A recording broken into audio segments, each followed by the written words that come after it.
Do you think the war in Ukraine could have been avoided? And what do you think it takes to bring it to an end? I think 100% it would have been avoided, not 99%. President Trump for 4 years had no problems with Russia. We were arming Ukraine, but we were working with Russia.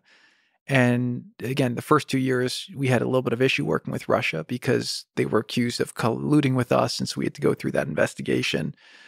But in the second 2 years, we were trying to focus Russia on what are the areas where we can collaborate together. I think Russia, we thought it was in their strategic advantage to play U.S. and China against each other because of the way that everything was done before. They were stuck with China, but not getting a lot for it. Under Bush, they took Georgia. Under Obama, they took Crimea. Under Trump, there was no problems. And then under Biden, unfortunately, I think they misplayed a couple of things, which I think provoked, Russia to go forward. Still no excuse to do what they did. I think that the invasion was a terrible thing and should not have occurred. But with that being said, I think 100% if Trump was president, there would not be a war in Ukraine today. Coming to the table and negotiating a peace, whether it's Donald Trump, whether it's Biden, whether it's anybody, what do you think it takes? Do you think it's possible? And if you're in a room, if Jared Kushner is in the room with Vladimir Putin and Volodymyr Zelensky, what does it take to have a productive conversation? And what does it take for that conversation to fail? Like, what are the trajectories that lead to success and failure? I think we go back to negotiations. Number one is trust, right? Both leaders have to have the ability to communicate what an off-ramp is without fearing it's going to leak to the public. So if you go to the posture of Zelensky right now, and by the way, President Zelensky, I have a lot of respect for the courage he showed, especially initially. You saw what Ghani did in Afghanistan. They were getting attacked by the Taliban. He took the cash and got the hell out of there. Staying in Kiev when he did, how he did it was one of the most brave things we've seen in a long time. And he has a ton of my respect and admiration for doing that. But now he's promising his people, we're going to win the war. And the military action has not necessarily coincided with that sentiment. And so there has to be some form of off-ramp, but he can't say that publicly. So for him to be able to work privately with somebody who can help create a new paradigm where both leaders can say, we're going to stop the bloodshed, we're going to stop the risk of nuclear war for the world, we're going to stop what's happening, that's really what it will take. How that occurs, again, it's not something I'm involved in now, so I don't know who the right broker is or how to put that together. But essentially, they need somebody in between them who can figure out how do you create a landing zone that works, because neither party is going to jump until the pool is filled with water.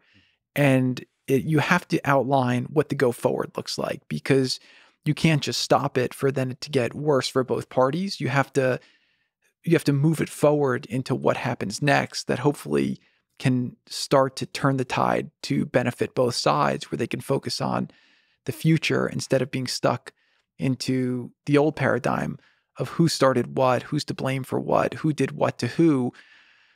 It's just a lot of tough stuff now that's occurred that's going to be hard to walk back.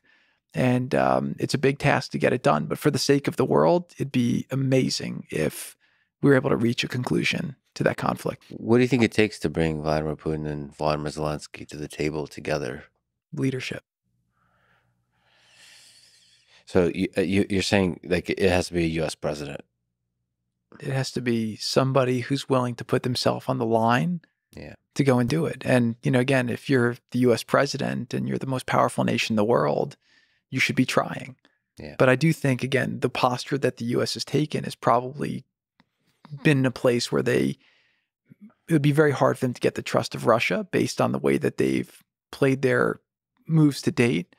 I always thought from the beginning that Putin would try to bring in President Xi in China to resolve it, to basically give a big screw you to America, to say, China's now the one, in charge of this. But that hasn't seemed to manifest itself to date either. But it takes leadership. The leaders have to get it and say, let's get everyone together and let's try to get this done, because every day it goes on, A, more people are dying, and B, we do risk nuclear war for the world, which is not a good situation. Let me ask since you helped set up phone calls between Donald Trump, Putin, and King of Saudi Arabia, if I were to interview Putin, what advice would you give on how to get a deep understanding of the human being? Yeah, so I didn't deal with Russia a ton, but in my interaction with Putin and with Russia, I would kind of point out a couple of things. Number one is when America was hit with COVID and New York was looking like we were going to run out of ventilators and masks, Russia was the second country that sent us a plane load of supplies. And they didn't send that because they hate America. They sent that because we were starting to make progress together as countries, and they thought that they wanted to show goodwill to figure out how can we start working together. And again, people may attack me for saying that that sounds naive. Again, the past 15 years may show that that's not the case, but I don't believe that countries have permanent enemies, and I don't believe countries have permanent allies, right? Again, you think about the US and Russia in World War II, we worked together to defeat the Nazis, right? And now we're great allies with Germany, who basically was our great enemy in World War II. We're great allies with Japan, who was our great enemy in World War II. So it goes back to the notion we discussed earlier of you shouldn't condemn tomorrow to be like yesterday if you're unhappy with yesterday. So number one is I would definitely ask him about that. What I would say is that for Zelensky and Putin, any conversation with both of them is about understanding their perspective. I think with Putin, he's a student of history from the things that I saw with him. If you look at Russia over the last 500 years, I think they were attacked by the Polish in early 1600. I think they were attacked by the Swedes in the 1700s. I think they were attacked by Napoleon in the 1800s. And then in the 1900s, they were attacked by Germany twice. And so from his perspective, there is, in the early days of Russia, they were attacked by the Mongols. They were very vulnerable. And a lot of the geography of Russia today is really designed for defensive purposes, that they have natural barriers that makes them easier to defend. And Russia's a massive landmass. It's twice the size of America. They have 11 time zones in the country. And so I do think that for Vladimir Putin, his biggest concern is how do we create a security paradigm in the west of his country that won't be a creep. And I think that there's like two different parts of the mindset. The people who are most cynical of Putin will say, well, he's just trying to recreate the USSR. He's being expansionist. And the people who want to be sympathetic to him will say, well, if you think about it, the Russian perception of the NATO arrangement was that they wouldn't be expanding westward. Over the last years, they've included all these countries that they said they promised they wouldn't include. Who knows what the promises were or weren't.